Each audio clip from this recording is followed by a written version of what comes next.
And we continue with the Christmas series with the Baptism of the Lord, January 9th. I used to drink tea like 4 or 5 years ago. 10 years before I had a kettle where I'd stick a tea bag or a few tea leaves in there and let it brew and then drink it. My mother disdained it and said I was just drinking lawn clippings. She only made ginger tea, which meant taking a ginger root, smashing it with a knife or a blunt object, and then sticking it in a pot and boiling it. She then poured copious amounts of black pepper in there and then drank it, saying it was meant to warm you up or something.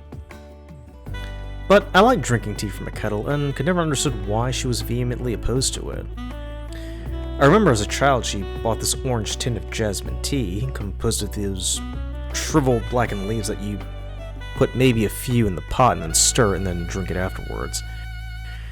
She bought it religiously but then stopped something around 2009, 2010.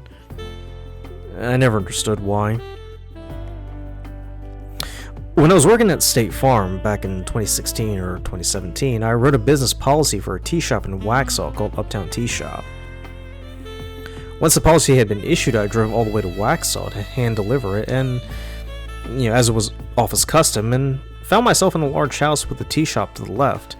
It was one of those houses where every room was a different boutique shop, and it was nice. It was a cold December day, I remember, and it was raining heavily. I spoke with the store's owner and we chatted about tea leaf options, and eventually I drove home with a small green cardboard box. I was eager to give it a try, and as it was late winter, it felt appropriate. It was a great way to warm myself up. When I got home and brewed some tea, it didn't taste any different to me. I didn't taste any of the flavors that were on the box. It tasted no different from the jasmine tea I drank as a child or the green tea bags you buy from Walmart. But it was still nice to have that nice warm cup steaming away merrily as it rained, and it really did make my day. I have thought about buying a new tea kettle. The one I had for all those years rusted away, and it was finally no good to keep it around, and we chucked it out.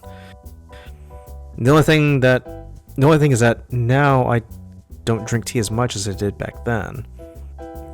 I invested in a Keurig coffee maker and it was humming nicely, but it eventually broke down, that red hunk of plastic sitting in the corner of the kitchen.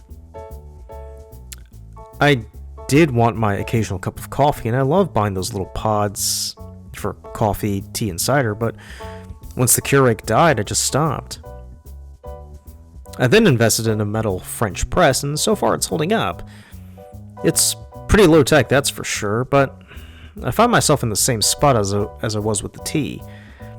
Now, I'm not drinking coffee as much as I did 3 years ago, and not as copiously. But that French press still sits there and is in need of cleaning.